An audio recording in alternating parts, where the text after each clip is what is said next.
शेरू का दूसरा रोजा शुरू हुआ। सहरी के बाद उसने फज्र की नमाज पढ़ी और दुआ मांगी, अल्लाह मुझे ताकत देना। धूप और तेज थी। जोहर और असर की नमाज के बाद भूख और प्यास हद से ज्यादा महसूस होने लगी। माँ बोली, सब्र करो बेटा, अल्लाह सब देख रहा है। शाम हुई, मगरिब की अजान गूंजी, इफ्तार का वक्त आ गया। शेरू ने दुआ मांगी, खजूर खाया, पानी पिया, फिर मगरिब की नमाज पढ़ी। थोड़ी देर बाद ईशा की नमाज और तरावीह पढ़ी। अब्बू बोले, रोजा सिर्फ भूख का नहीं, सब्र का इम्तिहान है। माँ बोली, आज तुम और मजबूत बन गए। शेरू मुस्कुराया, अब तो मैं और भी रोजे रखूंगा। अगला रोजा और भी मुश्किल होगा। क्या शेरू पूरा कर पाएगा? जानने के लिए अगला एपिसोड जरूर देखें और हाँ, सब्सक्राइब करना न भूलें। शेरू का छठा रोजा शुरू हो चुका था, लेकिन आज मौसम कुछ ज्यादा ही गर्म था। दोपहर होते होते सूरज आग उगलने लगा और गर्म हवा उसे और थका रही थी। शेरू को बहुत प्यास लग रही थी, गला सूख रहा था, लेकिन उसने हिम्मत नहीं हारी।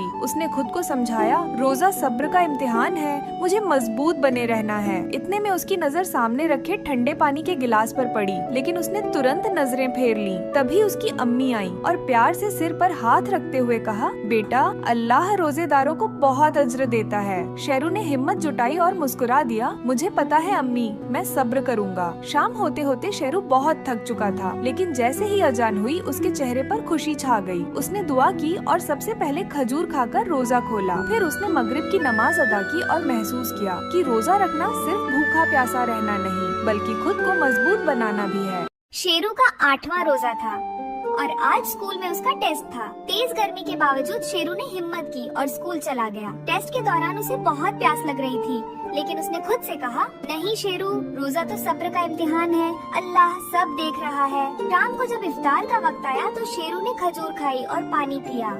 उसकी आंखों में चमक थी। उसने अम्मी से कहा, अम्मी, आज मैंने सिर्फ रोजा ही नहीं रखा, बल्कि सब्र का सही मतलब भी समझा। अब सबको भी रोजा मुबारक। शेरू का 8वां रोजा था और आज स्कूल में उसका टेस्ट था। तेज गर्मी के बावजूद शेरू ने हिम्मत की और स्कूल चला गया। टेस्ट के दौरान उसे बहुत प्यास लग रही थी, लेकिन उसने खुद से कहा, नहीं शेरू, रोजा तो सब्र का इम्तिहान है, अल्लाह सब देख रहा है। शाम को जब इफ्तार का वक्त आया तो शेरू ने खजूर खाई और पानी पिया। उसकी आंखों में चमक थी। उसने अम्मी से कहा, अम्मी, आज मैंने सिर्फ रोजा ही नहीं रखा, बल्कि सब्र का सही मतलब भी समझा। अब सबको भी रोजा मुबारक। रमजान का पाक महीना था। अली और उसकी छोटी बहन आयशा रोजा रखते थे। सहरी में अम्मी प्यार से खिलाती और दोनों पूरे दिन सब्र से रोजा रखते। आयशा को रोजे में मुश्किल होती, लेकिन अली उसे हौसला देता, कहता, अल्लाह हमारे सब्र का इनाम देगा। शाम को इफ्तार का वक्त आते ही अली खजूर उठाकर पहले आयशा को देता और मुस्कुराकर कहता, पहला निवाला हमेशा तुम्हारा।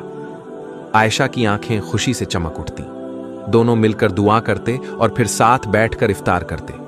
ये रमजान उनके प्यार और इबादत का महीना था,